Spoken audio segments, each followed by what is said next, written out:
आप सभी का स्वागत है लेट्स टॉक के एक नए एपिसोड और एक नया एपिसोड है तो डेफिनेटली गेस्ट भी नए होंगे।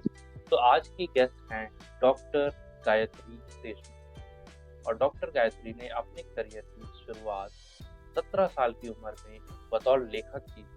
जिस उम्र में लोग खुद पढ़ाई करने में व्यस्त होते हैं, जहां उन्हें पता नहीं कि अपने असाइनमेंट्स कैसे कंप्लीट करें, उस उम्र में डॉक्टर गायत्री ऑलरेडी एक राइटर बन चुकी थी। डॉक्टर गायत्री को world peace institute of the United Nations के द्वारा मेडिटेशन प्रैक्टिस के लिए ऑनररी डॉक्टरेट की उपाधि दी गई है।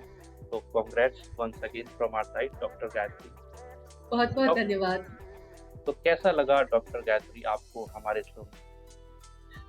मैं विकास आपसे तो कई बार मिल चुकी हूँ, मैं आपको बहुत अच्छे से जानती भी हूँ। तो मुझे बहुत आनंद महसूस हुआ जब आपने मुझे बताया कि आप चाहते कि मैं आपके शो में गेस्ट बन के आऊँ। पहले मुझे ऐसा लगा कि मुझे क्यों गेस्ट बुला रहे, कोई अच्छे लोगों को बुला ले। पर मैंने अपने आप को बोला चलो ठीक है, अगर विकास बुला रहे तो हम भी शायद कुछ ढंग के होंगे। तो मैं भी आ गई। तो अभी मैं भी बहुत उत्सुक हूँ कि आगे कैसी हमारी चर्चा होगी।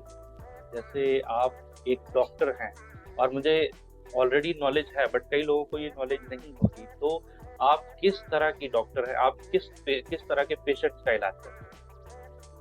अभी एक बहुत ही फनी सी स्टोरी है। मैं बेसिकली लॉ ग्रेजुएट हूँ। और ये जो डॉक्टर जो होता है ना, अलग तरीके के डॉक्टर्स होते हैं कि जहाँ पे आपको डॉक्टरेट मिलती है किसी एक पर्टिकुलर विषय में। तो जैसे कोई होता है जो डॉक्टर एक्स वाई जेड होते हैं। जैसे अगर डॉक्टर विकास शुक्ला है, तो अगर विकास शुक्ला को पीएचडी प्राप्त हुई है हिस्ट्री सब्जेक्ट में, तो वो इलाज किसी का नहीं करते हैं, परंतु उनके पास डॉक्टरेट होती है। इसका मतलब ये है कि इतिहास के उस विशिष्ट विषय पर जितना नॉलेज डॉक्टर विकास को है उतना किसी और को नहीं है। तो उस तरीके की वो डॉक्टरेट होती है। मुझे ये जो डॉक्टरेट मिली वो world peace institute of United Nations की तरफ से ऑनररी डॉक्टरेट मिली है। अब डॉक्टरेट भी, सामान्य डॉक्टरेट और ऑनररी डॉक्टरेट में भी फर्क होता है।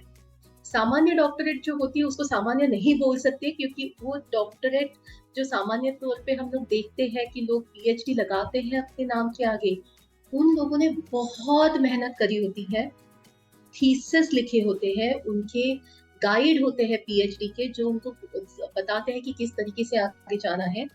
3 से 7 साल तक वो लोग अपना मास्टर्स कंप्लीट करने के बाद उस विषय पर अभ्यास करते हैं, रिसर्च करते हैं, फिर अपने थीसिस सबमिट करते हैं। और यदि उस थीसिस में वहां के पैनल को कुछ अलग कुछ नया मिलता है तो उनको वो डॉक्टरेट मिलती है।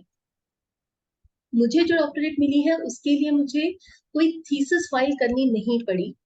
मुझे जो ऑनररी डॉक्टरेट मिली है वो मिली है मुझे मेडिटेशन प्रैक्टिस में, यानी कि ध्यान और धारणा।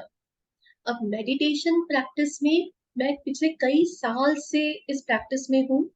लगभग हर तरीके का मेडिटेशन प्रैक्टिस में सीखी हूँ, यहाँ तक कि सूफी मेडिटेशन तक। और वो सारी प्रैक्टिस मैंने करे हैं और उसके बेसिस पर मैंने कुछ रूटीन्स डेवलप करे। उनसे काफी लोगों को बेनिफिट भी हुआ। और उस तरीके का कंट्रीब्यूशन, वैसे मैंने कोई प्रॉपरली कोई पेपर सबमिट नहीं किया है या कोई रिसर्च भी अभी तक मैंने पब्लिश नहीं करी है, लेकिन जो बेनिफिट्स दिखने लगे तो वहां के पैनल के लोगों ने थोड़ा सा देखा, इंटरव्यू किया और उन्हें लगा कि हाँ ये कुछ अलग है, तो उस हिसाब से उन्होंने मुझे वो डॉक्टरेट दी। जो रूटीन मैंने डेवलप करा है वो रूटीन एक कॉम्बिनेशन है ब्रेथ वर्क का और चक्रा मेडिटेशन के चैंटिंग का। और अभी तक जितने भी लोग मेरे पास आए हैं उनको यदि माइग्रेन की तकलीफ हो तो वो माइग्रेन पूरी तरह से निकल जाता है। वापस उनको कभी माइग्रेन का मेडिकेशन नहीं लेना पड़ा।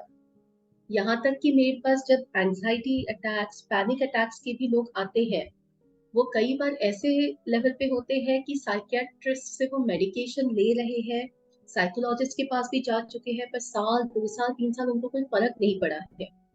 ऐसे टाइम पे जब कुछ और काम नहीं करा है, ऐसे टाइम पे यूजुअली लोग आते हैं मेरे पास। तो मैं उनका इलाज नहीं करती हूँ, मैं जिस फिलोसॉफी से आती हूँ, बहुत अलग अलग फिलोसॉफीज होती है हीलर्स की। एक होती है जहाँ पे वो हीलर्स सामने वाले को खुद हीलिंग देते हैं, जैसे हम लोग रेकी प्रैक्टिशनर्स की बात करते हैं, प्राणिक हीलर्स की बात करते हैं। तो वो भी मैं सीखी हूँ, लेकिन मैं किसी को हीलिंग नहीं देती हूँ। मैं सामने वाले मेरे पास जब आते हैं तो मैं उनको सिखाती हूँ कि खुद कैसे हील होना है। तो मैं उनके साथ बैठ के उनसे वो हीलिंग कराती हूँ रादर देन मैं उनको वो हीलिंग दूँ। इसीलिए मेरे पास कोई यदि एक बार आता है तो डिपेंडिंग ऑन उनकी जो तकलीफ है उसकी सीवियरिटी कितनी है, इस पर डिपेंड करता है कि वो मेरे साथ कितना टाइम रहते हैं। 1 महीने से लेके 6 महीने तक। उसके बाद उनको लाइफ में कभी मेरे पास आना नहीं पड़ता। फिर वो बस फ़ोन पे हाँ दीदी कैसे हो? उतना ही पूछ लेते हैं। पर मैं जो सिखाती हूँ वो इस हिसाब से सिखाती हूँ कि एक बार अगर मेरे से कोई सीख के जाता है तो वापस उसको मेरे पास आने की ज़रूरत ना पड़े। तो उस हिसाब से फिर वो रिकॉग्नाइज किया है। पर हाँ, उन लोगों ने मुझसे ये भी कहा कि अभी तुम जरा सबमिट भी कर दो, पब्लिश भी कर दो, क्योंकि ये रूटीन्स बहुत इंपॉर्टेंट है, क्योंकि ब्रेथ वर्क का इंपॉर्टेंस लोगों को पता चलना जरूरी है। तो मेरी जो मेडिटेशन प्रैक्टिस शुरू हुई वो मैं 18 साल की थी तब से शुरू हुई।